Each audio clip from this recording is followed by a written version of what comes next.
Nosotros teníamos una broma que se reían mis compañeros en comité de dirección y yo decía que tenía el cuaderno mágico. Tenía un cuaderno que lo ponía en el despacho y entonces venía la gente y me venía quejándose, esto sobre todo cuando trabajaba en la parte de televisión. La parte de televisión vamos toda a una velocidad tremenda y tenemos un problema y es que a las 8 de la mañana llegan las audiencias de los programas. Entonces todos los días te juzgan, todas las mañanas tienes la audiencia. Entonces tú a las 8:15 de la mañana sabes lo que ha decidido el público el día anterior, con lo cual hay una tensión brutal. Entonces yo a las 8:15 llegaban las audiencias y a las 9 de la mañana tenía cola en el despacho para quejarse de algo, ¿no? Entonces cogía el cuaderno mágico, abría el cuaderno mágico, venía el señor y me decía, pues es que ahí hay un problema, porque es que lo que yo he hecho no han tenido en cuenta y por eso hemos dado este dato y porque tal y por cual. Entonces tomaba nota y tal, vale, ya está, y cerraba el cuaderno. Venía el siguiente señor y me decía, porque es que parece mentira, porque es que yo propuse un tema y no le habéis hecho caso, entonces por eso tenemos... Ya anotaba el tema, no te preocupes, Enrique, que haremos tal. Y entonces dejaba ese cuaderno y lo dejaba ahí. Y entonces pasaba, una semana después venía Enrique y me decía, joder, Josu, muchísimas gracias, es que gracias a ti han tenido en cuenta mis propuestas de temas y ahora sí que es verdad que estoy contento y tal. Y no hacía nada. Entonces, el cuaderno mágico significaba que hay muchas veces que la gente simplemente necesita que le escuches.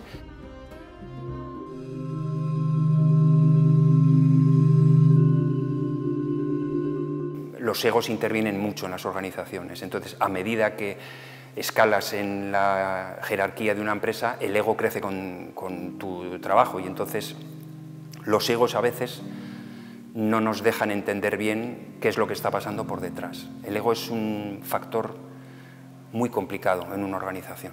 Es más complicado el trato con estamentos directivos que con estamentos no directivos. ¿Por qué? Porque los estamentos directivos consideran que su labor es más importante que la parte que está más pegada a la operación. Pero sin la operación no eres nada. Entonces puedes tener una estrategia maravillosa que si la ejecución es mala no vas a conseguir resultados. Yo tengo dos hijos que ya tienen una edad importante, que tienen 24 y 27 años y siempre les digo que hay que ser humilde. Cuando digo que hay que ser humilde me refiero a que hay que tener los ojos abiertos e intentar aprender y ser consciente de que siempre lo puedes hacer mejor o que alguien lo puede hacer mejor que tú, siempre. Ser humilde no es rebajarse, ser humilde es abrir las orejas, tío, y entender al otro. Y cuando no haces ese ejercicio, no aprendes. Es imposible convencer a un ser humano adulto de algo que no quiere. O sea, es imposible, por mucho que nos empeñemos. Entonces, lo que tienes que intentar es poner las semillas adecuadas para que por sí mismo vaya hacia donde tú consideras que es lo mejor. Pero no puedes convencer a alguien que no quiere, porque es posible que haga algo, pero lo que es posible es que lo haga mal, lo haga rápido, tome una decisión por quitárselo de encima. Prácticamente tienes que conseguir que él dé los pasos hacia donde tú consideres que va.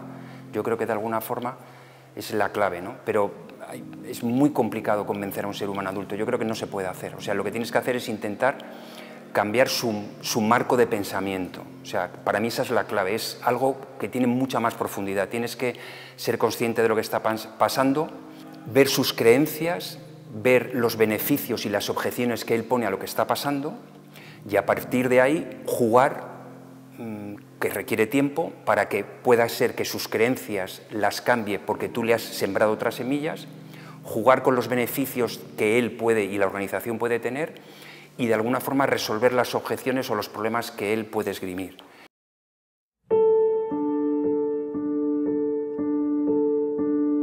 En una negociación siempre se quedan cosas en la mesa. A veces cuando te dicen, yo que sé, a nivel sindical, a nivel entre empresas, a nivel guerras, te dicen, bueno, es que yo creo que es que el tema es que no saben plantear bien el tema, entonces tú lo que tienes que hacer es medio convencerle, decirle, hacerle ver lo que él puede ver. O sea, el otro es tan astuto como eres tú. Entonces, nadie se chupa el dedo y más cuando estamos en una negociación de alto nivel. Todo el mundo sabe las cosas que él quiere conseguir, el otro sabe las cosas que quiere conseguir y los dos son igual de listos. Entonces, o dejas cosas en la mesa o no llegarás a un acuerdo. No se puede hacer un acuerdo estable si no has dejado algo en la mesa. Las escuelas de negocio te dicen lo de que tiene que ser sostenible en el tiempo. Entonces, si no es sostenible, es decir, si tú has ganado, pero no llegas a un acuerdo que sea sostenible, tarde o temprano no va a ser sano y va a llegar un momento en que vas a tener que volver a sentarte para volver a negociar. Siempre hay que pensar que en el otro lado hay una persona, pero el problema es que a la velocidad a la que vamos, cuando vemos una situación la asociamos con algo que ya ha pasado y entonces nos equivocamos, es decir, se sienta una persona en nuestra mesa, nos expone una situación o identificamos que hay una situación, sentamos a la persona a la mesa y sacamos unas conclusiones rápidas. Decimos, bueno, esto es lo típico, este señor quiere una subida salarial, aunque no lo dice, este señor quiere crecer en la jerarquía, aunque no lo diga, este señor ocurre que tiene un jefe que él entiende que le está torpedeando y no lo dice. Entonces, el problema esto es como cuando ves una película, que empieza la película y dices, buf, esta película ya sé cómo va a acabar. Aparece el señor, aparece el mayordomo y entonces al final resulta que el espía está en la nevera. Ese es el problema que yo veo más cuando tienes una trayectoria profesional importante y es que te quedes en la superficie y que juzgues las situaciones por lo que ya ha pasado otras veces, porque has pasado por 1000 situaciones. Pero ocurre que la persona que tienes enfrente es diferente. Y entonces cometemos a veces el error de poner el molde que ya tenemos e interpretar. Con esto quiero decir que hay muchas veces que es mucho más sencillo de lo que parece si de verdad haces el viaje de intentar llegar a él.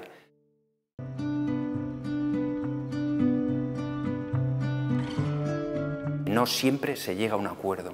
Entonces, hay también un momento que es duro e importante donde debes saber que los mensajes indican que no hay voluntad.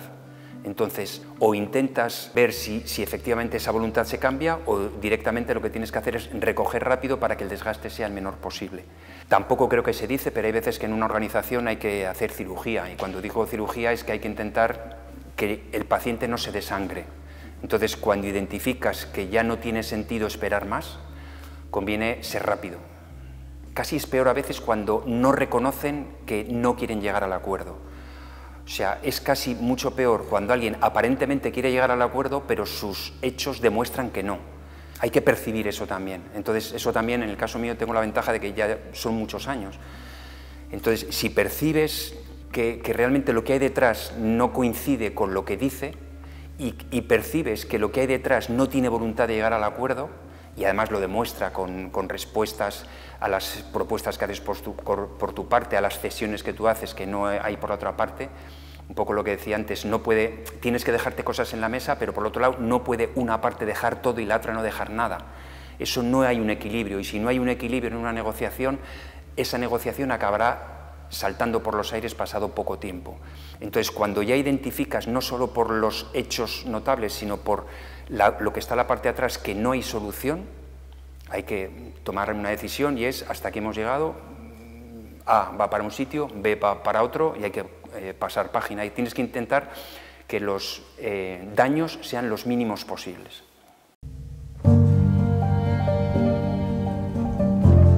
En las negociaciones acabas descubriendo muchas cosas de ti, del otro y de tus compañeros que casi son eso lo que más vale.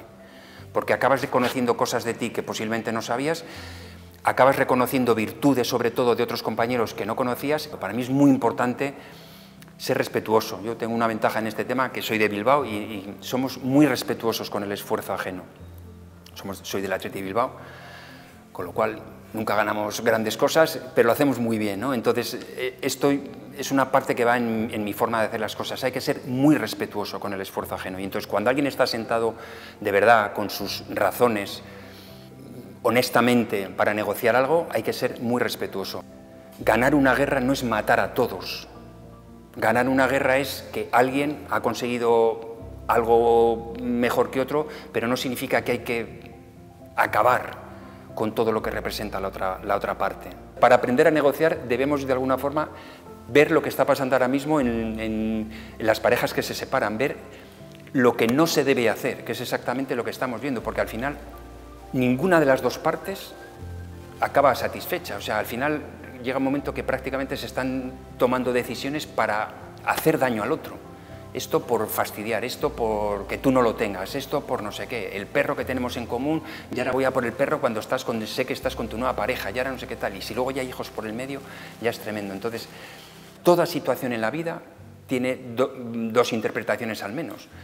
Y yo creo que al final tenemos que intentar entender que, pues, o sea, que no es fácil, que hay que negociar, que hay que ponerte en el lugar del otro.